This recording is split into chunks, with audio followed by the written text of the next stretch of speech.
Hi welcome to this video. इस video में हम कुछ क्वेश्चंस करेंगे on the fundamental theorem of arithmetic. So ये थ्योरम हमने लास्ट वीडियो में पढ़ी थी। So just to briefly recap, so ये क्या थी थ्योरम? थ्योरम थी कि एवरी कंपोजिट नंबर को हम प्रोडक्ट ऑफ प्राइम्स में लिख सकते हैं। सो एक सीरीज ऑफ प्राइम्स लिख सकते हैं, उनको मल्टीप्लाई करके हम वो कंपोजिट नंबर निकाल सकते हैं। और ये जो फैक्टराइजेशन होगा, प्राइम फैक्टराइजेशन, ये हमेशा यूनिक होगा। ठीक है, तो कभी दो पॉसिबल डिफरेंट एक्सप्रेशंस नहीं निकाल सकते जिसमें प्राइम नंबर्स हो और तब भी कंपोजिट नंबर आ रहा हो सेम। ठीक है, तो ये हमने लास्ट वीडियो में हम पढ़ा था ये। So if you have any doubts about this, so पहले वाली वीडियो पहले देख के आओ, बिकॉज हम इस थ्योरम को ही यूज़ करेंगे इन क्वेश्चंस में। ठीक है, सो फर्स्ट क्वेश्चन है कि check whether 6 raised to power n can end with the digit 0 for any natural number n। सो हमें देखना है कि 6 raised to power n किसी भी वैल्यू ऑफ n के लिए कभी 0 से एंड होगा। 6 raised to power 1 क्या है? 6 है। 6 raised to power 2 क्या है? 36 है। 6 raised to power 3 क्या है? 216 है, राइट। तो हमें देखना है कि कभी कोई ऐसा पॉसिबल नंबर है ये पावर में n में, so that this ends with a 0। ठीक है, तो कैसे करेंगे? नाउ इसमें हम फंडामेंटल थ्योरम अरिथमेटिक लगाएंगे। तो सबसे पहले हम क्या करते हैं, इसका prime expression, prime factorisation expression निकाल लेते हैं। So 6 raise to power n को हम कैसे लिख सकते हैं? 2 into 3 raise to power n, right. So ये आ गया हमारा 2 raise to power n into 3 raise to power n, right. तो ये आ गया हमारा इसका प्राइम फैक्टराइजेशन। ठीक है, नाउ किसी भी नंबर को 0 से एंड होने के लिए that number has to be multiple of 10, right. ठीक है, now for a number to be multiple of 10 it has to be multiple of 5, right। क्योंकि 5 10 5 का मल्टीपल है, तो अगर कोई नंबर 10 का मल्टीपल है तो it has to be multiple of 5, right। सो 5 का मल्टीपल होने के लिए उसकी जो प्राइम फैक्टराइजेशन में 5 तो आना चाहिए, राइट। सो अगर if 6n has to end with a 0, its prime factorization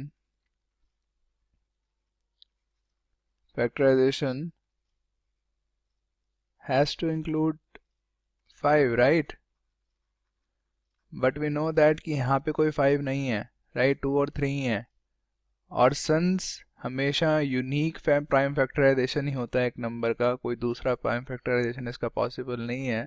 so we can be sure, तो हम श्योर हो सकते हैं कि बेसिकली कि 6n can never end with a 0, because इसमें कोई 5 नहीं आएगा, तो it can never end with a 0। ठीक है, so the answer will be कि it can never end with a 0। और जो रीजनिंग है वो हमने अभी देख ली है। ठीक है, now the second question is कि हमें HCF दो नंबर्स का दे दिया गया है। इन दो नंबर्स का HCF ये है, हमें LCM फाइंड करना है। हमारे पास HCF है, दो नंबर्स हैं और LCM फाइंड करना है। अब नाउ एक फॉर्मूला हमने लास्ट वीडियो में पढ़ा था, अगर तुम्हें याद हो तो। क्या फॉर्मूला था? HCF of A and B into LCM of A and B is equals to A into B, right. ये फॉर्मूला था। तो इसमें हम सिंपली ये प्लग कर देते हैं। तो 9 into LCM of 306 657 is equal to 306 into 657। तो ये 9 को फिर यहाँ ले जाएंगे। ठीक है, तो हमारा LCM आ जाएगा। तो सिंपली इसको सॉल्व करोगे तो हमारा ये LCM आ जाएगा। ठीक है, सो इसमें बेसिकली बस हमें ये फॉर्मूला याद रखना था, ये क्वेश्चन हो गया। ठीक है, नाउ थर्ड क्वेश्चन में हमें बोला गया explain, we have to explain why this number and this number are composite numbers. तो कंपोजिट नंबर्स क्या होते हैं? जो प्राइम नहीं होते, तो बेसिकली जिनका कोई फैक्टर होता है 1 और अपने अलावा, राइट। सो हम ये नंबर देख पा रहे हैं, लेट्स से ये नंबर A है, तो 7 इंटू 11 इंटू 13 प्लस 13। ठीक है, ना हमें इसको कंपोजिट प्रूव करना है, मतलब अगर हम इसे as a product of some other numbers दिखा दें तो वो दोनों नंबर्स इसके फैक्टर्स हो जाएंगे। तो अगर मैं इसको 13 कॉमन ले लूँ तो ये क्या आ जाएगा मेरा 7 इंटू 11 प्लस 1। तो ये दोनों मेरे क्या हैं, इंटीजर्स हैं, राइट। तो since A is a multiple of 2 integers, तो ये दोनों जो हैं इसके फैक्टर्स हैं, so therefore A is a composite number, right. यही डेफिनेशन होती है कंपोजिट नंबर की, ठीक है। वैसे सिमिलरली हम बी, अगर बी को ये ले लें 5 into 4 into 3 into 2 into 1 plus 5, तो इसमें भी सिमिलर हम 5 कॉमन ले सकते हैं और अंदर क्या रह जाएगा 6।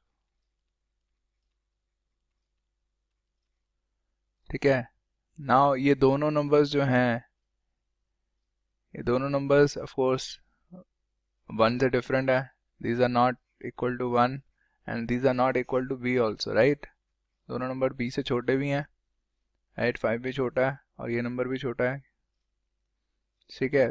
so since these two numbers are factors of b, so b is a composite number।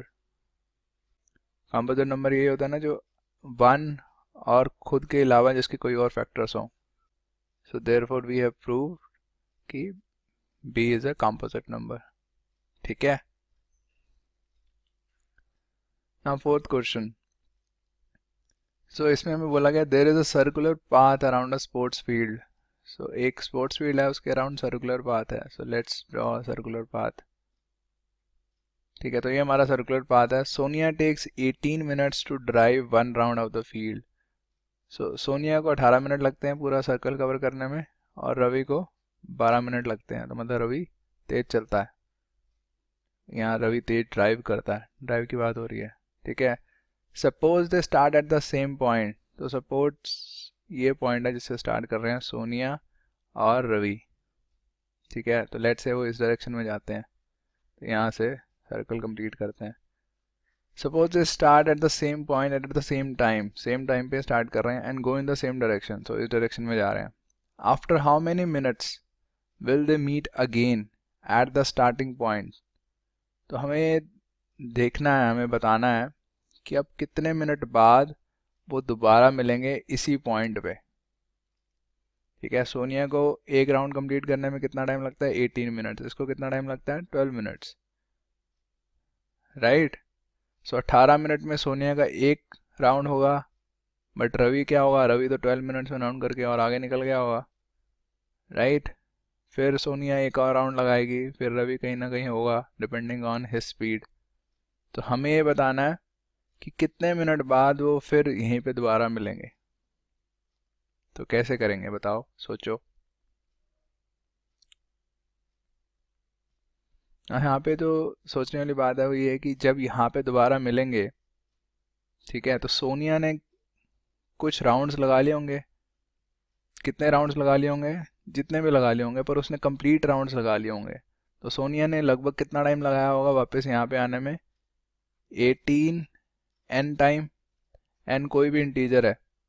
अब सोनिया एक राउंड लगाने में 18 मिनट्स लगाती है, 2 में 36 लगाती है, 18 इंटू 2, 3 में 18 इंटू 3 लगाती है, राइट। तो अल्टीमेटली अगर उसने राउंड्स जितने भी करे हैं उतने 18 इंटू n, अगर n हमारे राउंड्स हैं जितने उसने कंप्लीट कर लिए सोनिया ने, तो उसको 18 n टाइम लगा होगा, राइट, 18 n मिनट्स।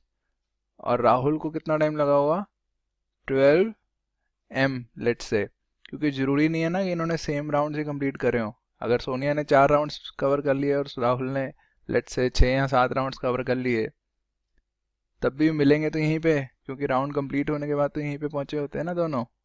सो ज़रूरी नहीं है उन्होंने सेम राउंड ही कवर करे होंगे। तो लेट्स से रवि ने 12 m राउंड्स कवर करे हैं और जो हमारी ये कौन सोनिया थी उसने n राउंड्स कवर करे हैं, और इसने 18 n टाइम लिया होगा और उसने 12 m टाइम लिया होगा, राइट, ठीक है। और हमें पता है कि ये अब स्टार्टिंग पॉइंट पे मिल रहे हैं दोबारा, तो n और m जो है हमारे इंटीग्रल वैल्यूज हैं, ठीक है।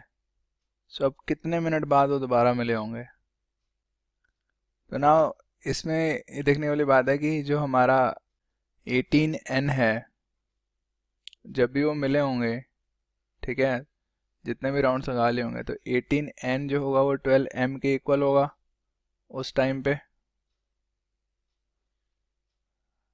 राइट। तभी तो वो मिले हैं एक टाइम पे, जितना भी टाइम उन्होंने लगा लिया है अब वो मिल गए हैं, राइट, दोबारा। So 18m will be equal to 12m, right.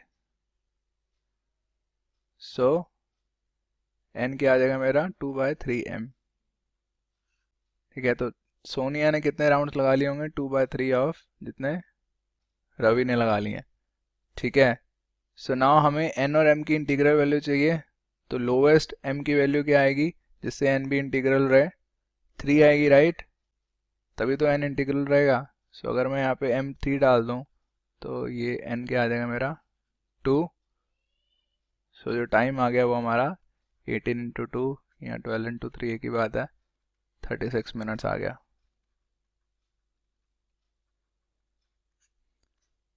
ठीक है। क्लियर है, कुछ डाउट्स हैं तो पूछ लेना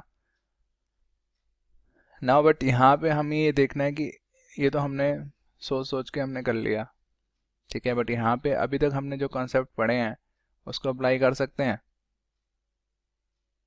ठीक है।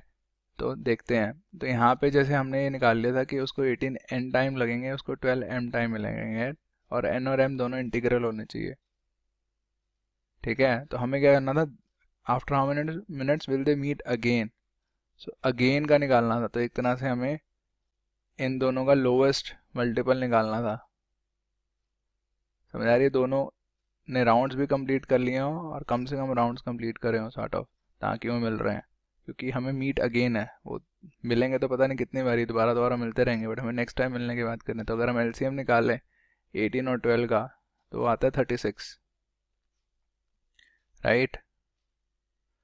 तो 36 क्या है इसमें खास, क्या है 36 में, ये दोनों का मल्टीपल है, 18 का भी मल्टीपल है और 12 का भी मल्टीपल है, लीस्ट मल्टीपल है साथ में, ठीक है।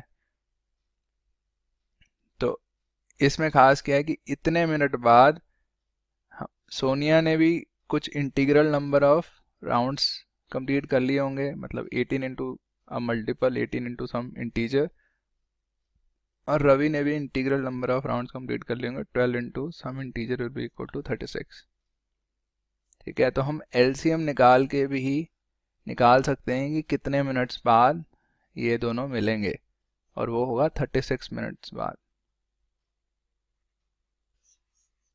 ठीक है। सो यहाँ पे इस तरह से हम जो हमने अभी कॉन्सेप्ट एलसीएम का पढ़ा है वो यूज़ कर सकते हैं, ठीक है। So that is it for this video, thank you very much, bye bye.